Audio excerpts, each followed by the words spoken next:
Last time on I Can See the Success Rate, we were introduced to a new waifu for our main character Bai Wu to add to his harem. Will she become best girl of the series?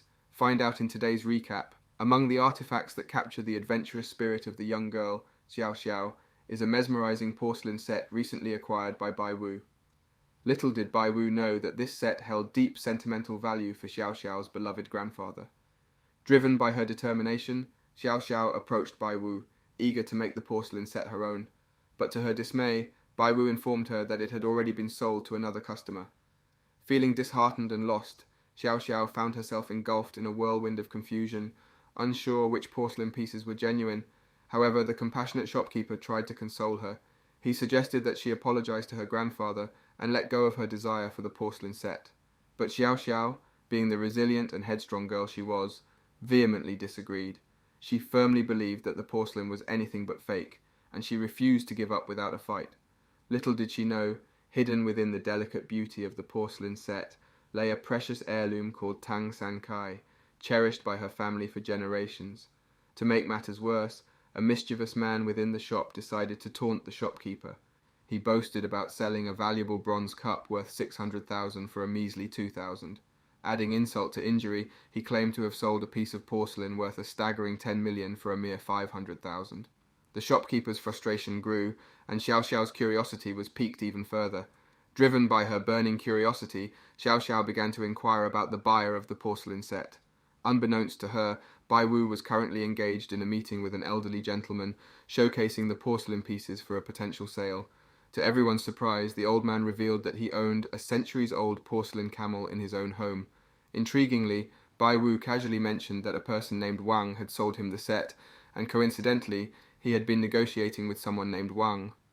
The old man's suspicions were instantly aroused, suspecting that Xiao Xiao, who coincidentally shared the same name, might have orchestrated the sale. With his extraordinary powers, Bai Wu delved deep into the mystery surrounding the Tang San Kai, determined to uncover the truth. Astonishingly, he discovered that the artifact did indeed belong to the old man. However, it appeared that the elusive Fat Wang might have stolen it. The odds seemed slim, but in a surprising twist, it turned out that the old man's own granddaughter was the one who sold the artifact to Wang. The old man enlightened Bai Wu, revealing that the Tang San Kai held an estimated auction value of a staggering 12 million. Intrigued by the significance of returning the cherished piece to its rightful place, Bai Wu received an offer to purchase it for 9 million, becoming its original rightful owner. Grateful for Bai Wu's assistance, the old man shared his contact information, expressing interest in future transactions involving valuable items. As Bai Wu departed from the scene, Xiao Xiao, the determined young girl from earlier, sprinted toward him. Playfully warning him to watch his step and avoid falling, she unknowingly revealed her true identity as Mr. Chi's granddaughter, the person responsible for selling the Tang San Kai. Bai Wu, with a twinkle in his eye, playfully suggested that perhaps it was destiny that brought them together. Caught off guard, Xiao Xiao insisted that Bai Wu release her, but in reality, she was the one holding on to him. Their fleeting encounter had to come to an end, as Xiao Xiao revealed she was preoccupied with an urgent matter. She promised to leave her contact information, eager to continue their interaction later. Introducing herself as Xiao Xiao, a girl now blessed with a newfound wealth, she pondered the exciting possibilities that lay ahead. Should she invest in a sleek new car or a dream house? Meanwhile, Bai Wu encountered Wang once again, who curiously inquired about the selling price of the coveted porcelain set. True to his nature, Bai Wu openly revealed the actual amount he received for it. Surprisingly, Wang's reaction was far from expected. He maintained an air of calmness, devoid of any apparent surprise, even though he had suffered a substantial financial loss. It became increasingly clear that Wang was harboring a secret agenda, his motives shrouded in mystery. With a determined heart, Xiao Xiao embarked on a journey to visit her grandfather, unsure of what their meeting would bring. As she approached his abode, a mix of apprehension and excitement filled her. Would she turn away or step inside? Her grandfather warmly invited her in, genuinely curious about her sudden visit. Perplexed by his unexpected presence, Xiao Xiao cautiously agreed, realizing that her grandfather had something to show her. Before we continue, take a moment to answer the question of the day. Who is your favorite female character in Manhwa? Comment down below for a chance to be shouted out. Now back to the recap. Xiao Xiao, always running late, finds herself in quite an awkward situation this time. Not only did her grandfather bring back the porcelain, but she's also acting weirdly. In a moment of realization, she remembers that the last time she acted like this, she accidentally sold his precious china for a measly $10. And guess what? It turns out she's done it again. Panic sets in as Xiao Xiao tries to escape her grandfather's wrath, desperately calling her grandmother to save her. Upset and flustered, she thinks Grandma might just intervene in the nick of time. But little did Xiao Xiao expect things to happen so fast. Meanwhile, Bai Wu ponders the earlier conversation with Xiao Xiao and recognizes that his vision is actually pretty good. Suddenly, he gets an eerie feeling and uses his powers to sense that Wang, the troublemaker, is plotting something against him. Although the system responds ambiguously, Bai Wu starts brainstorming all the possibilities. Maybe Wang plans to hire someone to take over, or continue gathering parts to confront him and try to outsmart him completely. The second option boosts Bai Wu's confidence. With the power to foresee success rates, there's no way he can lose to Wang. While contemplating, Bai Wu can't help but reflect on Xiao Xiao's reckless actions that accidentally earned him $200 from selling antiques. It's both amusing and pitiful, making him realize just how complex the world of rich people is. As he recalls the peculiar girls he's encountered so far, including Psy XL, Bai Wu hatches a bold plan to predict the leaks in the antique market ahead of time. As Bai Wu heads to the bus stop, he notices Xiao Xiao standing there too. Glancing at what she wrote on her nets, he can't help but think she's a bit naive. But that's beside the point because something doesn't seem right with that guy over there. Could he be a thief? No, it's worse. He's a pervert trying to get close to Xiao Xiao. Swiftly, Bai Wu sends him a message to warn him of the danger. However, Xiao Xiao, quick to judge, dismisses his help and calls him Crowmouth, throwing derogatory words his way. Feeling slightly hurt by her words, Bai Wu retorts that he won't say a word if he foresees something happening. The pervert inches closer to Xiao Xiao, and Bai Wu realizes she's oblivious to the danger. Just as he plans to intervene, Xiao Xiao surprises him by unleashing a flurry of blows on the pervert, displaying her skills like a pro wrestler. It's clear that Xiao Xiao's petite size is inversely proportional to her fighting prowess. Slowly but surely, Xiao Xiao begins to grasp that Bai Wu can see things others can't. Fearing her reaction if she discovers that he was the one who bought the Tang Senkai, Bai Wu decides it's best to make a quick exit. He yearns to meet the dealer, but the chances of that happening seem to be a mere 0%. With a creeping sense of unease, Bai Wu's mind races, wondering if real gangsters are on this bus. But the answer reveals itself in an unexpected twist when Bai Wu catches a glimpse of a mysterious figure setting fire to the bus right before his eyes. Panic sets in, and Bai Wu knows he must take swift action. With the exact address and emphasizing the imminent threat, Bai Wu implores the police to hurry. The gangster carries a dangerous arsenal of 8 or 9 litres of petrol, cranking up the stakes in this nail-biting situation. The police, now fully aware of the severity, demand proof from Bai Wu to validate his claims. Caught without tangible proof to back his extraordinary knowledge, Bai Wu finds himself in a precarious position. Little do the police know, he possesses an incredible superpower, but revealing it risks disbelief. Despite this setback, the police assure him that help is on the way, but Bai Wu must face another challenge, identifying the gangster before it's too late. As Bai Wu steps onto the bus, determination and apprehension fill the air. To his surprise, he notices Xiao Xiao, a fellow passenger, boarding the bus as well. Concern flickers in Bai Wu's eyes as he wonders if her presence might complicate matters further. Their eyes meet, and a wave of nerves washes over him. All he yearns for is to find the gangster and escape this perilous situation. Just as Bai Wu grapples with his worries, a call from the police interrupts his thoughts. The authorities inform him that they have already alerted the nearest officer, who happens to be on the same bus. Yet, the officer remains unaware of the gangster's identity, placing the responsibility on Bai Wu's shoulders. He must devise a plan to pinpoint the culprit amidst the chaos. Realizing that discreetly transporting 9 or 8 litres of petrol is no easy feat, Bai Wu deduces that the gangster must have stashed the flammable liquid in bottles concealed within a backpack. Armed with this knowledge, he proceeds cautiously through the bus, with Xiao Xiao following his every move. Suspicion hangs heavy in the air. In the midst of his search, Bai Wu's attention is diverted when Xiao Xiao taps him on the shoulder, questioning his mysterious behaviour. Aware of the police officer's scrutiny, he employs a clever ploy, playfully referring to Xiao Xiao as a bouncer to attract attention. Tempers flare, and Xiao Xiao retaliates, preparing to strike Bai Wu. But in a remarkable twist of fate, Bai Wu's dodge inadvertently leads to Xiao Xiao opening the gangster's backpack, revealing the dangerous stash of petrol. Outraged, the gangster's fury intensifies. Desperate for assistance, Bai Wu turns to the police officer, seeking their intervention. And in a surprising turn of events, Xiao Xiao unleashes a barrage of swift blows, incapacitating the gangster and effectively subduing the imminent threat. Astonishingly, it is revealed that Xiao Xiao is an undercover police officer. Xiao Xiao's eyes widened in disbelief as she realized the truth. Those innocent-looking bottles were actually filled with highly flammable petrol. The shocking revelation sent a surge of adrenaline through her veins. Just when she thought she had the situation under control, another bombshell dropped. Bai Wu, the last person she expected, turned out to be an undercover police officer. How could this get any crazier? Curiosity piqued, Xiao Xiao mustered up the courage to approach Bai Wu. With a mischievous grin, she playfully asked him if he was the mysterious informant who had alerted the police. Leaning in closer, she challenged him to spill the beans on how he had known about the imminent danger. But Bai Wu had a condition. She had to promise to keep his secret locked away. Xiao Xiao, with a raised eyebrow, knew he couldn't just feed her a bunch of nonsense. She wasn't one to be fooled easily. The clock was ticking, and Bai Wu needed to come up with an escape plan. Xiao Xiao, determined to uncover the truth, wasn't going to let Bai Wu slip away that easily. With a quick step forward, she blocked his path, preventing his escape. Her eyes locked onto his, intensifying the suspense. Once more, she demanded an explanation. Bai Wu, caught off guard, scrambled for an answer. He finally blurted out that it was all just a wild coincidence, and as a guardian of peace, it was his duty to maintain a harmonious society. Xiao Xiao wasn't convinced. She pointed out that Bai Wu had called the police before he even boarded the bus. And not only that, he miraculously knew the exact amount of petrol the gangsters were carrying. It was too much of a coincidence to brush off as mere guesswork.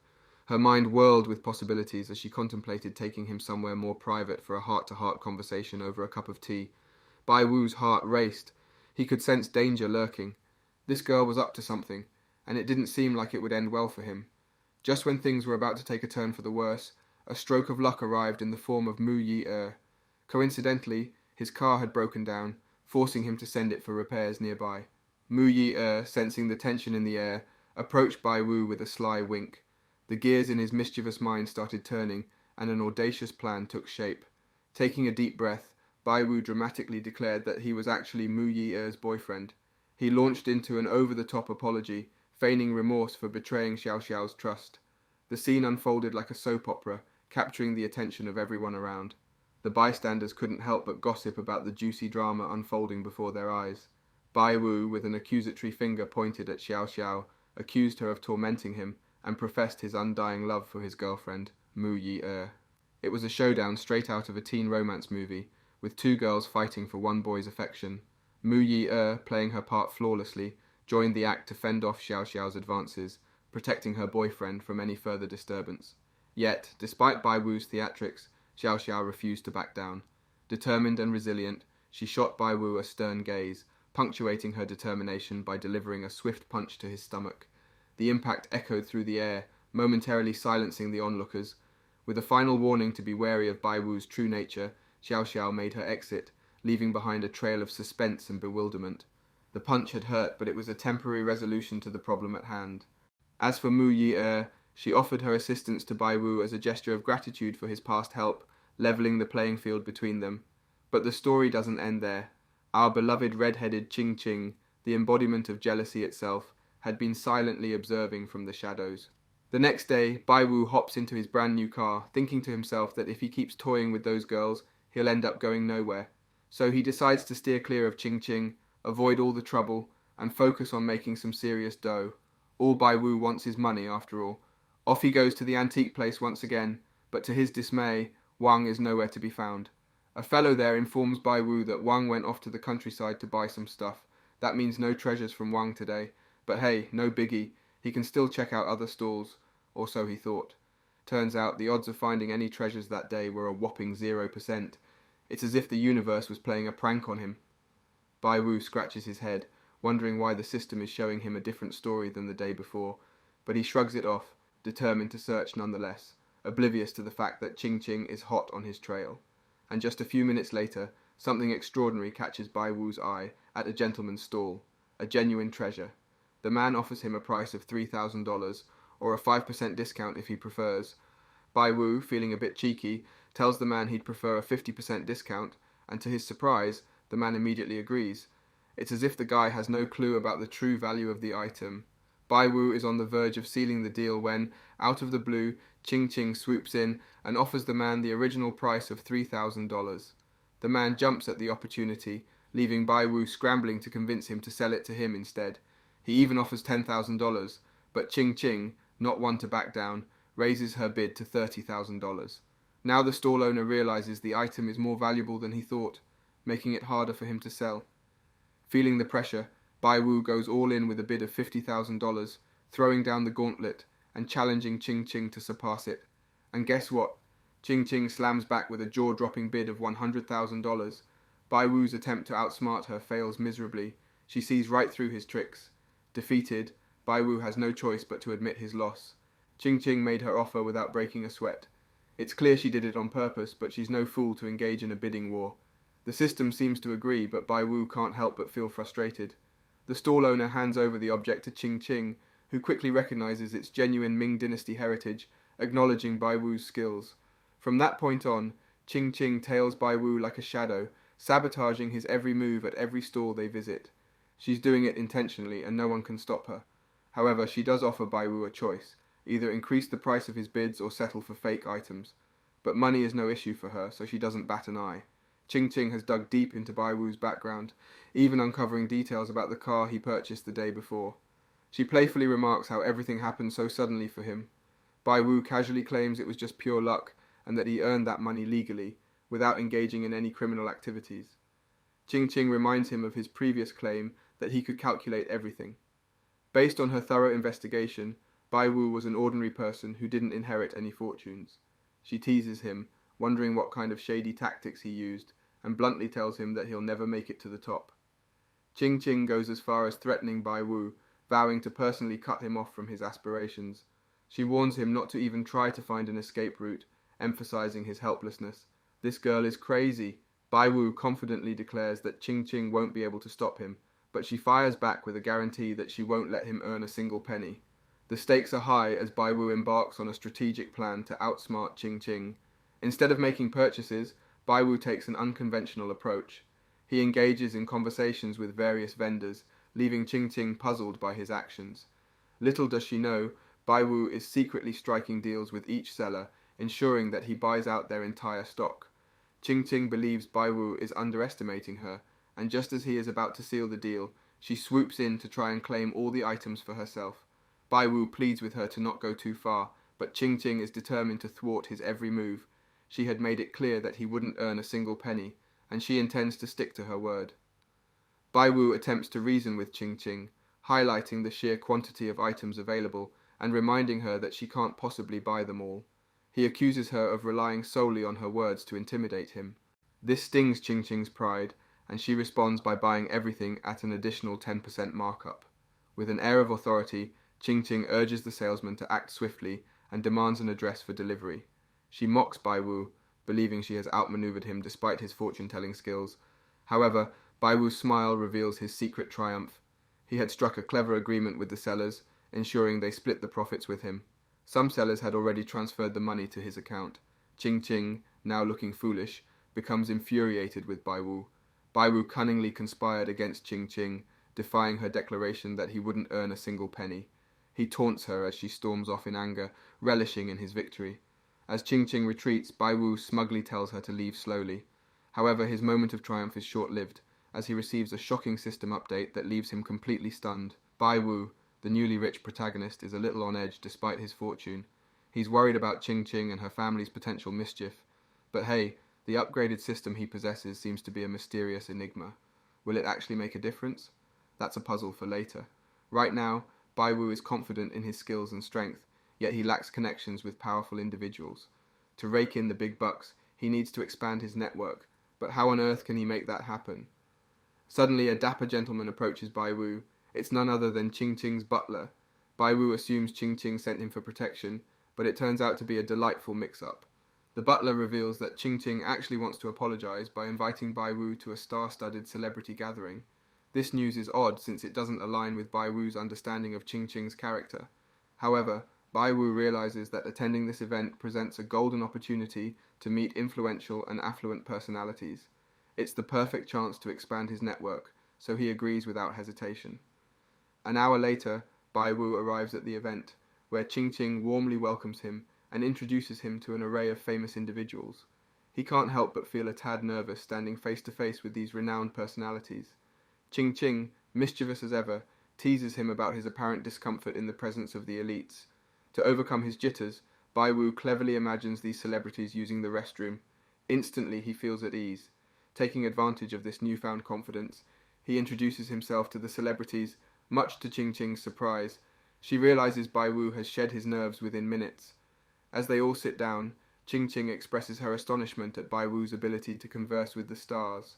Confidently, he assures her that there's no difference between a celebrity and an ordinary person.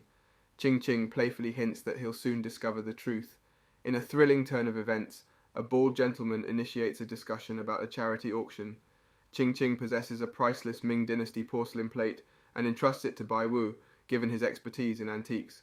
It's now up to him to estimate its value and bid on behalf of Chongching. She emphasizes that this is a fantastic opportunity for him to earn a stellar reputation among the celebrities, ensuring a brighter future. Bai Wu gladly accepts the responsibility.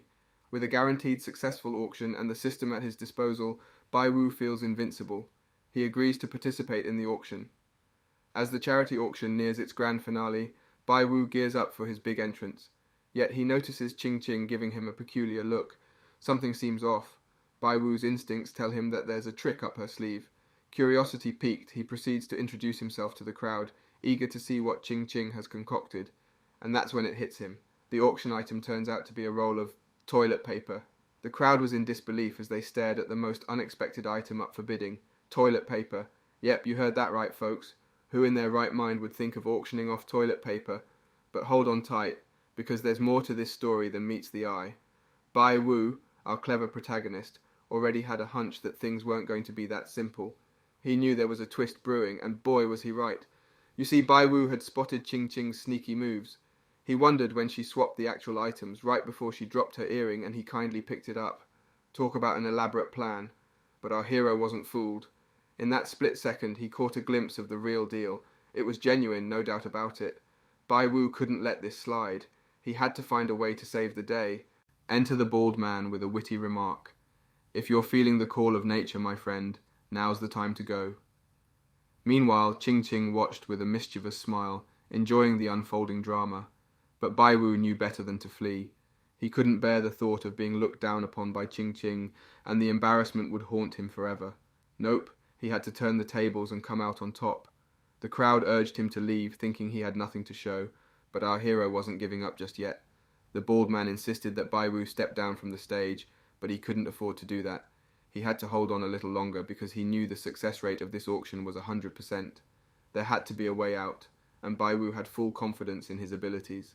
Not only was he skilled in his craft, but he also had a way with words that hadn't been in vain.